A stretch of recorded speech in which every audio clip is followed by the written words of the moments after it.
পৃথিবীর নেতৃত্ব আর কর্তৃত্ব থেকে দূরে সরে গিয়েছে। স্পেনের দিকে তাকা, এই স্পেনে মুসলমানরা 782 বছর, প্রায় 800 বছর এই স্পেন মুসলমান শাসন করেছে। পৃথিবীর ইতিহাসে এত দীর্ঘ সময় মুসলমান আর কোথাও শাসন করেনি। এই স্পেনে মুসলমানের চিহ্ন আজ নাই। অথচ এই স্পেন ইমাম কুরতুবীর মতো মুহাক্কিক আলেমের জন্ম দিয়েছে।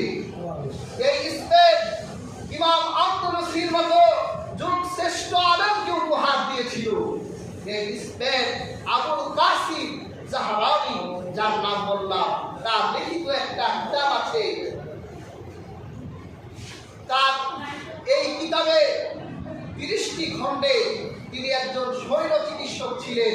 30 খণ্ডের তার এই কিতাবে তিনি প্রায় 300টি রোগের উদ্ভাবন করেছেন এবং 300টি রোগের নির্ণয়ের সমাধান দিয়েছেন। তিনি প্রথম পৃথিবীর একমাত্র শৈল চিকিৎসক ছিলেন যিনি 300 রোগের যন্ত্রগুলোকে তিনি তার কিতাবে চিত্রায়িত করে গেছেন। এই যে আমরা কেচি দেখি না, এই কেচির আবিষ্কারক আবুল কাসেম জাহরানি। তিনি এভাবে অনেকগুলো যন্ত্র পৃথিবীবাসীকে উপহার দিয়ে দিয়েছেন। প্রিয় হাজিরিন, এই পৃথিবীর নেতৃত্ব আর কর্তৃত্ব মুসলমানরাই করত। কিসের ভিত্তিতে? জ্ঞানের ভিত্তিতে, নলেজের ভিত্তিতে। আজ আমরা সেই জ্ঞান ছেড়ে আজ আরাম আয়েশা বিলাসিতায় মুক্ত হয়ে গিয়েছি। আর ওরাও আমাদের ঘুম পাড়ায় রাখছে, আমাদের আমিরদেরকে ঘুম পাড়ায় রাখছে। আপনারা তেলের ঘড়ি পেলেন, আপনারা সোনার ঘড়ি পেলেন, আপনাদের কষ্ট করে জ্ঞান অর্জন করা লাগে।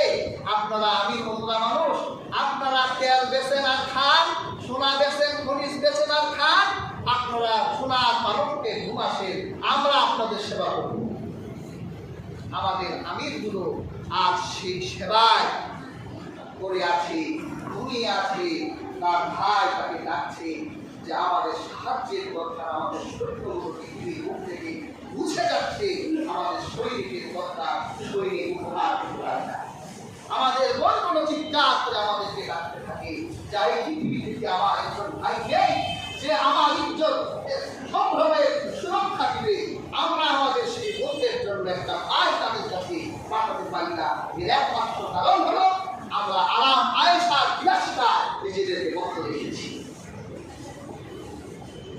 কাজে হাজিরিন, ইসলাম জ্ঞানকে যেমন নিয়ামত হিসেবে আমাদেরকে দিয়েছে, ইসলাম জ্ঞানীকেও